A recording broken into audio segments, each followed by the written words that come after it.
It's hilarious. Hello! Beautiful world within us. And Claire Ratinon. Sorry. I'm just so excited, honestly. That's what it is. Me too. Thanks for having me. It's an honour. Welcome. Yeah, thank you so much for coming. We were just talking off live with Claire, and this like bubbly effervescence was all there, and basically we've just continued it straight into the live. So like, welcome, come in and join us.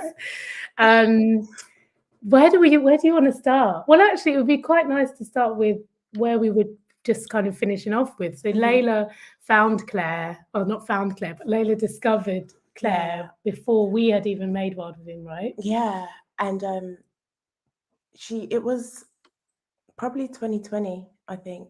I think so. I'd seen you on Insta, and I was like, I love gardening. I like to channel my inner Monty Don.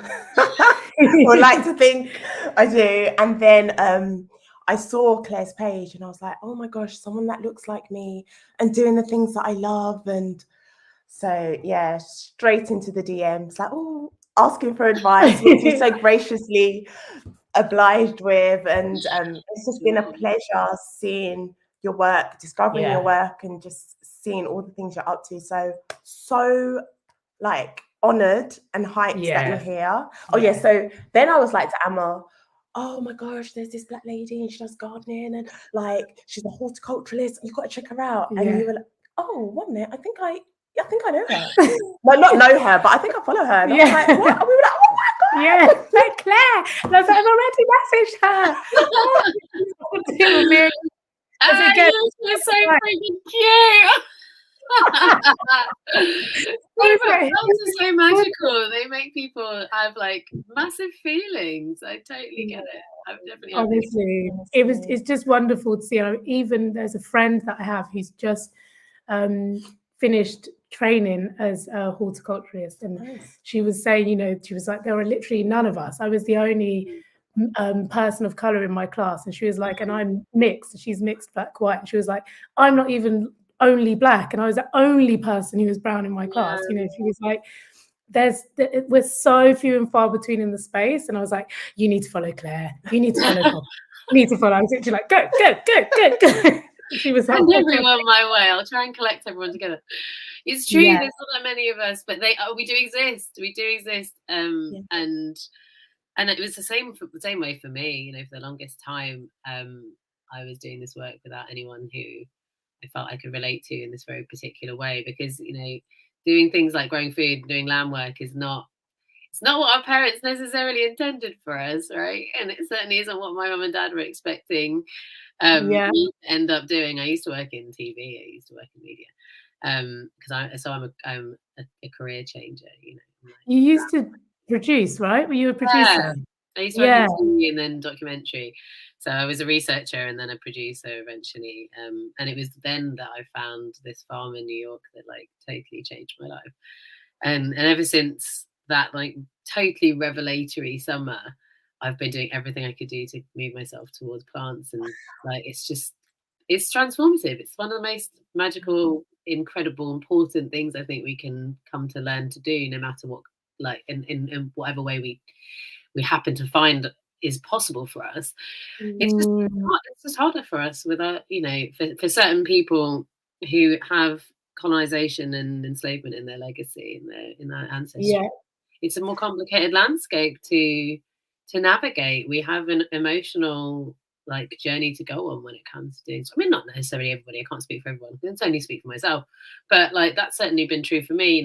Initially I was very excited about, like, I love food, and I just believe that I just hadn't figured out how these things came to my plate. I was just so busy in eating. Me. So, I mean that's truly that's in the ancestry too, right? Like love language, and like and just being able to see that there was this other way that you could really deepen that love, deepen that expression of love, and was just so powerful to me that I just but it's complicated, and it still is complicated, but it also feels really powerful to reclaim a space that has been so has been a site of trauma and suffering and of ancestral oppression, and we claim our rights as stewards of the land, of stewards of the earth, because before we were removed and moved and colonized, renamed, whatever, we were connected to the natural world. We were land, right? Like that is our birthright. And so a huge part of that work feels like leaning really, really hard into that and investigating that and dancing with how that feels. And that is I was going to ask you that actually, and you basically answered it. You know, if and when that kind of stuff came up for you, because, you know, there is this, like you said, there's all this loaded, charged history around working the land in ways that we didn't choose to, you know, for so long. And like you said, but actually what came before that, and what was our connection with the land before that, and how do we transmute that into a space where we're actually reclaiming, you know, that space in a way that actually connects us in an autonomous way, in the way that we would have been connected prior. And so I think for me as well, like just hearing you talk, I'm like, oh my gosh, I wonder if that stuff came up for Claire on her journey, like when she first started to kind of dive into it all. I mean, it took a few years, I'd say, before that stuff started to manifest. You know, it was a kind of coalescence of the way the world was changing as well. You know, it's like I don't know what your experience of like racism looked a very certain way when I was a child and a teenager, and then it seems like somewhat go away in a way. It was in your face. I think when I was younger, definitely. Yeah, it was a lot worse when I was younger, and then I don't know what it was. I don't know if I was just like switched off to it, or just like was super hyper focused on just like, I want a career, I want, you know, whatever. Or, you know, it coincided with moving to London. Like I grew up in the suburbs, and then moved to London. It's like a different flavor of racism, I guess. And then there just seemed like, I mean, I moved to America for 4 years, and that is a very different racial landscape. Yeah, I was going to ask because you said you discovered it through did you say the farm? Or did you say it's a rooftop farm. It's in New York City. It's wow. Yeah, it's such an incongruous place. It's amazing. Like 8 stories above the at street level, and it's in Queens, so it looks at Manhattan. It's amazing. God, incredible. Beautiful place called Brooklyn Grange. I mean, they've got quite a few now, but that one. How long ago was that when you had that? Sorry, and then we can come back to what you're actually answering. This is what conversations we like. Wow. That was 2012 that I discovered Brooklyn Grange. Was that right? 2012, 13? No, 2013 actually. Okay. Yes, this will be season 9. Season 9, like I'm a Netflix series. Sorry, growing season. My 9th growing season. I love it. But yeah. I mean, so I was in New York, and that was an interesting place to kind of experience race, and experiencing it as like British person, but also, you know, it's very, very unusual. And then kind of coming back to Britain at a point when like the kind of escalation that led to Brexit was happening. Oh gosh, it was a really interesting, difficult time to be learning to do this thing, this very you know, literally very earthy, very humble thing into land that feels unwelcoming or feels even like conflicted, was really hard for me, actually, because I found this thing that I was so in love with, this practice that I was so in love with, and then I was doing it into land where my history was intertwined in this really difficult way, and kind of reconciling that, because, you know, land is inherently tied into a sense of like who a person is, right, and who our identity is, you know, we literally call it roots, right? And I suppose you have a sense of having an uprooting, whatever that looks like, in your ancestry, even if it's like recently. You know, my parents moved here in the oh my goodness, when early 70s.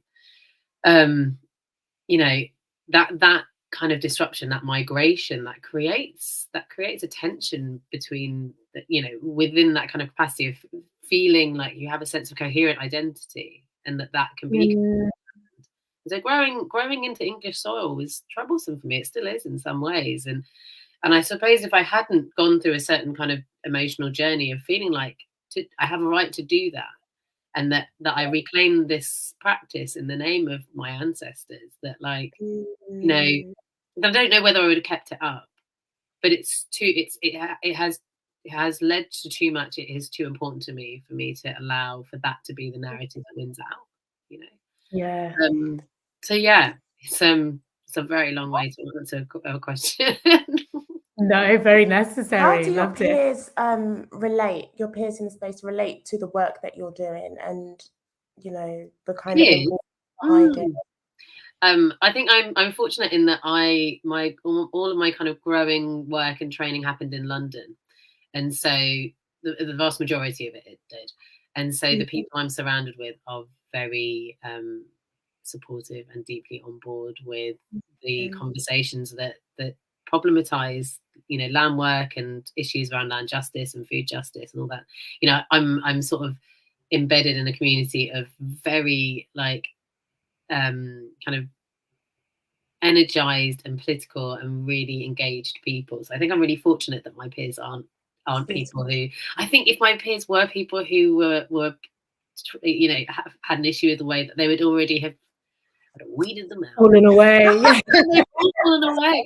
I mean, I don't know. I can't remember exactly the timing. Do you remember the? Can I swear on this? Yeah. So do you remember the fucking French beans thing? Ah, yes. You remember that? Yes. Yeah, vaguely. Yeah. Vaguely. Basically, you know, obviously the Black Square thing. I mean, this is all on the book, by the way, but it's fine. So you're getting a little insight. Into chapter 13. No, chapter 11. But you know, obviously June 2020 was a tricky time, right? And we all do that weird Black Squares thing where we're like, is this good? Is this bad? Is this a strange performance? Am I supposed to doing anything? It was like, is it achieving anything? But it certainly feels like you can't not, like, I was sort of thinking what was happening because something had to happen. But then I was like, is it supposed to be this? I don't know.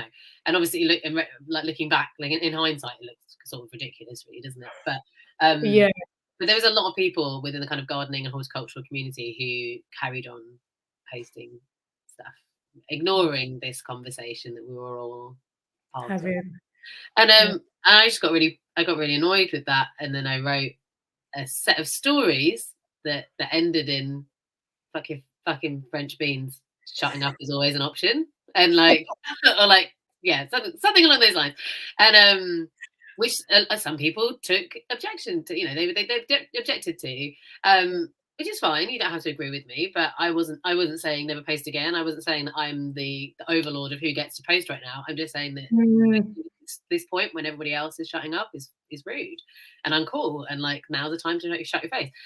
And I got some solid unfollows, is all I'm saying. Went like this, and then there was other people who were like into it. So but like what I'm trying to say is, I'm so vocal about a lot of this stuff that like people who are not into it are not into me, and that's a great service that they have done for me by getting rid of themselves from my world. I totally hear that. I mean, you know, obviously it's important that we're speaking to people on the margins of opinion and trying to call people in, but if somebody's really objecting to the stuff that I'm saying, I'm not trying to have a horrible life and trying to change people's minds who aren't interested in an open dialogue that witnesses my humanity, honestly, because this is not a debate that I'm like into. You know, it's not like, oh, I read a book and now I'm kind of into this like slightly political thing, and like it's not my full self, my identity, my spirit, all of this implicated in a lot of these conversations. So if it's not a good faith dialogue, then I'm out. Feel that. Completely. I think that's fine. I think we're allowed to protect our own hearts. I think that's okay. Yeah, absolutely. And like draw that line. Like, we're allowed to protect our hearts. And we need like certain things need to be said straight up. And certain things are not a debate. Like you said, it's very clear. Like this is actually not a debate right now. This is actually what it is. I'm telling you. It's not. We're not. There's been moments where I've had conversations like that. And I'm like, no, but we're not debating. It's not like debate teams. We're not in that It's not space. academic. It's not academic. Exactly. Human, like, this is real. Yeah. And it's really important that people sort of take. I think that's where kind of online dialogues can get really diluted. It's just like failing to recognize the humanity that's embedded in so many of the things that we talk about, as if they're just like, question time. It's just like, no. Yeah. And I realise I'm referring to the bit that we weren't live for, but one of the things I'm nervous about, the book coming out and like pushback or whatever. And I have a friend who's read it, who is a middle-aged white man, and a very good friend at that, and he's very honest with me. And one of the things that he said was just like, most of this is about you. Like, this book is not necessarily about, like, there are points where it moves into political, and I'm making points, obviously, that people could in theory push back on, but ultimately the book is my story. And so when it comes to communicating from that space, you'd have to be pretty bold to try and invalidate somebody. Especially if you're like living experience. Yeah, you'd have to be very entitled and like live in kind of tunnel vision, skewered world. Like, but what's beautiful is that it's gonna reach people like me, like Amma, women and men and people of color, or the global majority, that want to reclaim the land, want to reclaim like their connection to the land. And I feel like want to understand their connection exactly to the land, to food, nature, to being in those spaces. And maybe like even people that are in the diaspora that are not in their like ancestral lands, to be able to like, I don't know, contend with that in a way and see how they can develop a connection, which I think is so important. And I think a lot of people are open to now. I hope so.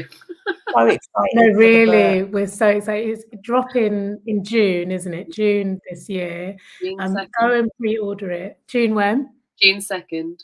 June 2nd. I'm waiting for mine eagerly, like a little meerkat by the door. I can't wait for you to read it. It's a weird feeling.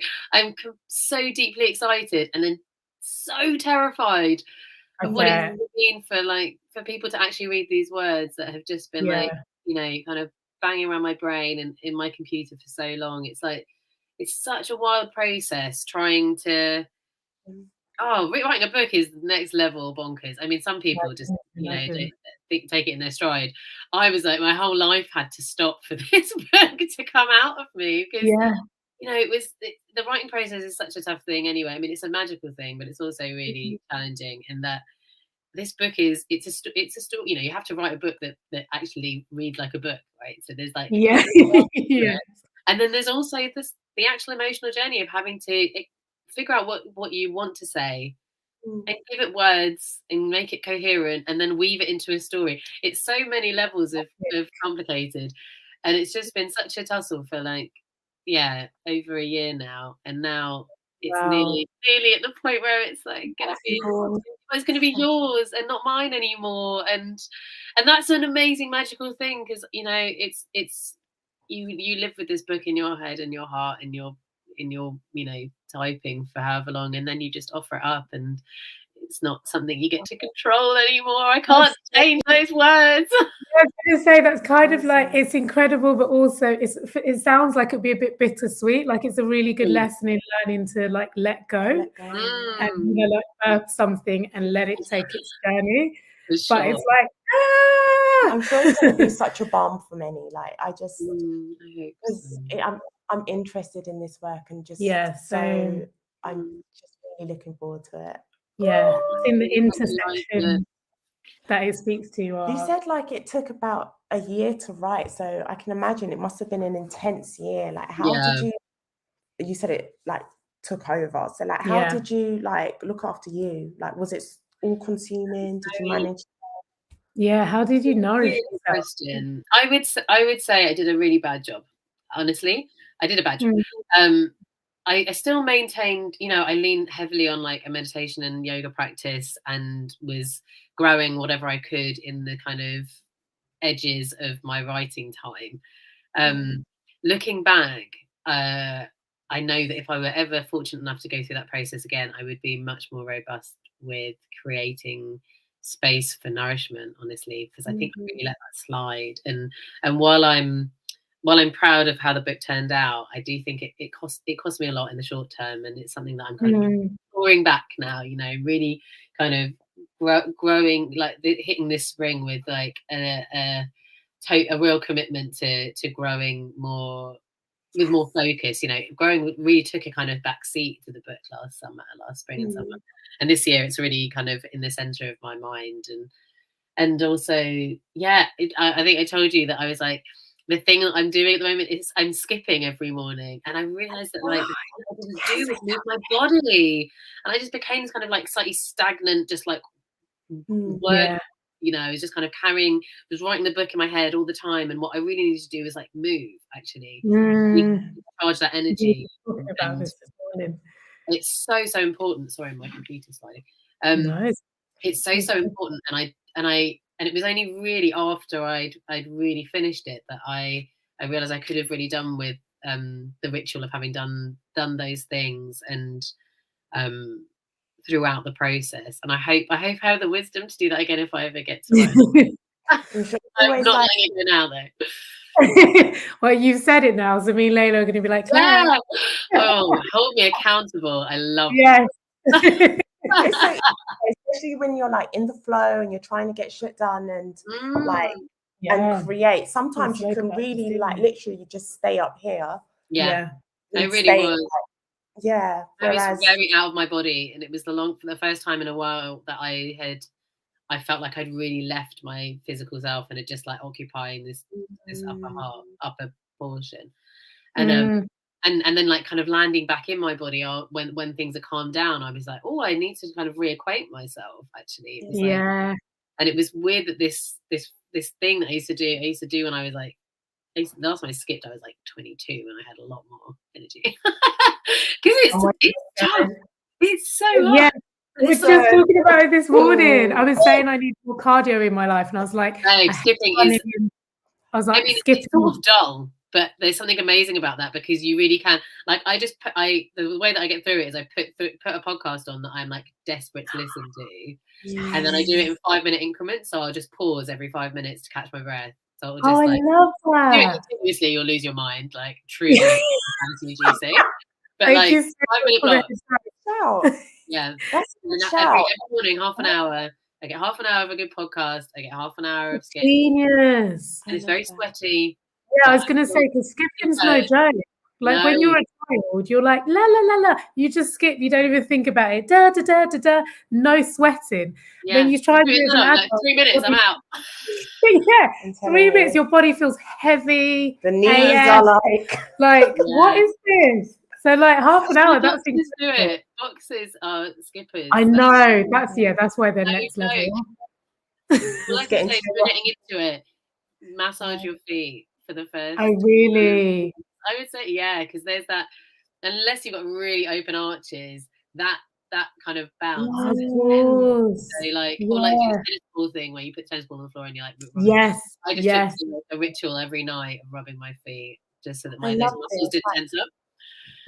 Yeah, it was nice to ritualize it as well somewhat. You know, yeah, I love that. Do you find that helps sometimes when you need to get into stuff, like just creating a ritual around it to just like the before and after to just totally.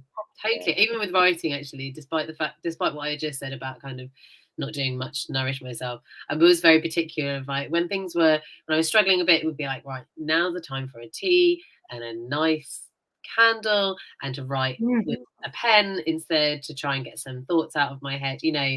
So there's definitely things where I had to I don't know, I was kind of just creating a space that felt like it was able to kind of pull out whatever was stuck, you know. And so and really, you know, nice smells are really it's amazing how creating a sensory experience, especially I don't know, for me, I think whenever I'm doing anything that's kind of quite like dense or, you know, quite heady, like having those moments to like light a candle, bring a different smell in, it just makes me feel a bit more held. It makes me feel a bit more held in softness and like in a container where there's like a bit of nourishment and gentleness. So it doesn't all feel like especially if it's a space that you started to associate with feeling really like drained and put out.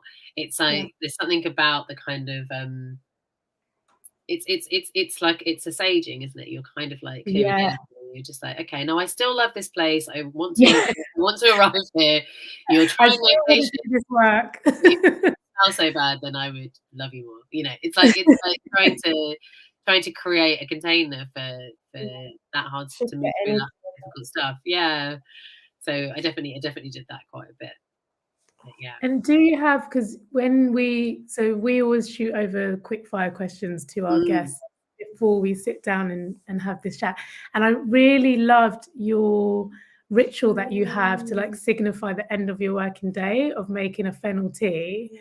And do you ever, like, just a few things around that? It's such a simple kind of signifier, but such a beautiful signifier as well, to have that time of, you know, actually boiling the water, getting the tea bag or the herbs, pouring the water. Like there's that lovely step-by-step process, which kind of slowly, I guess, allows you to switch off out of one space and go into another. But is that something that happened organically? Like that became a ritual to kind of signify? It did, partly because it was like my tummy needed soothing. It was that simple. It was like looking for a herbal remedy, you know, and fennel is such a wonderful herb. So it really did evolve out of a need that my body was like speaking to me. And it's because I drink tea like through the colder months, I will be permanently holding a thermos if I'm not in the house. I'm permanently holding a teacup, and generally is like green tea, the same tea bag used like 7 times. That's like through the day tea, and so there needed to be like a sense of like a tea that had a different energy. You know, it had something that I was like, it wasn't a crutch that I was leaning on. It was something that was like holding me to transition to sleep as well. You know, because I sleep definitely suffered during the writing of the book, because you don't just write when you're literally with a pen or with your computer. You're just writing constantly in your head. In fact, I've been assured by my agent that I will be editing this book forever in my mind. Oh gosh, a torture mechanism. But it's one of those things that it's like one of those jobs or one of those tasks that you just can't put down, and so you do really need to, like, assuming when you're in the middle of it, and you do have to really to signal like you can put it down for a little while, and that's really inspiring, because I'm definitely someone who will like work and work and work and work and work, and even sometimes I give myself a cut-off. I'll get to the cut-off and I'm like, oh, actually, like I just want to get to this point with it, and then I'll stop. And so actually that's a never-ending cycle. If I could just I do it to myself all the time. And that's like a train to burnout. Yeah, exactly.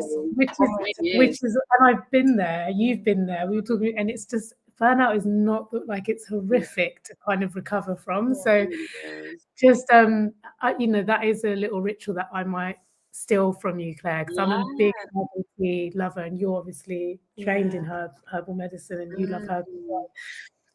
So, and I just like how accessible and simple it is, but actually it means that I have to leave whatever I'm doing, physically leave the space, and you know, kind of switch into a different energetic space as well. So I think I'm going to steal that.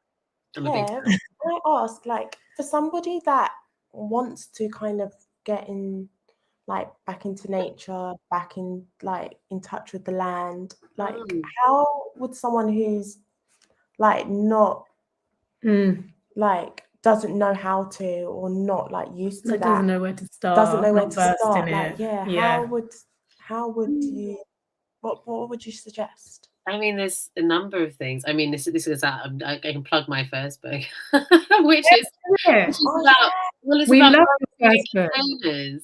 And the reason why it's called How to Grow Your Dinner Without Leaving the House, and the reason why I wanted to create it the way that I did, because they just had the title, and they asked me whether I'd be interested in writing that book, and I was like, oh, if I was allowed to make the focus growing edible plants in containers, because I think that's such an accessible way. You know, you don't really need you don't need, a massive garden. You don't need lots of land. You just need a few bits and pieces and some sun, and you can grow something that you can eat. And so that is the reason why I created my book the way that I did.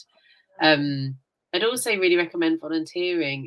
I realise there's a huge amount of privilege in volunteering, having the time and energy, and often volunteering sessions tend to be in the week. So if you're working, I know that there's a huge amount of privilege that goes into that, but there are so many community gardens and spaces that look for people who want to kind of get a bit involved. So if you're in London, I think Capital Growth have a really amazing map of all the places that are of all the gardens that are registered with them, and sessions and things. And there's always, especially if people are inviting volunteers, it tends to be a really welcoming space, and there's always going to be somebody who really knows what they're doing there, whose brain is likely has been probably picked over many times, but it's part of I was doing some filming last week, and even though the filming was about growing your own food, the crew were constantly asking me questions. It's just part of what we do. I think food growers are up for talking about it. We get we're so into plants and so into explaining their strange and wonderful and weird ways that I can't get enough of answering those questions. Which I probably can. I'm going to say, you need to get me started. It's really hard to stop. It's just magic, and I just, even though it was quite a long time ago now, I still remember learning these things in the first place, and just thinking, I've seen this happening, but I didn't understand why, and that was such a nature's amazing. It's so gnarly and so brilliant, and it has figured everything out, and we are only just on the cusp of understanding the surface of it, and already it's so fascinating. I just spend the rest of my life just trying to figure out what they're up to. And we love it, and we're here for it, and we appreciate you, because all things we love, and we love learning from you, and appreciate all that you share.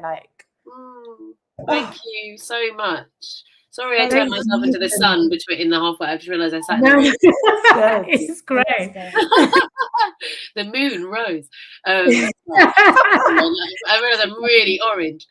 But yes, thank you so much for having me. It's been so lovely, and you are just divine, and I love what you do, and I'm just really grateful that you. Thank you. We feel exactly the same way about you, and honestly, it's such a blessing. We're so grateful for you. We're so excited to continue to witness your journey and to stay connected and to pour into and pour out as much as we can. Thank you so much, Claire. Thank you so much. It's been joyful. You're wonderful.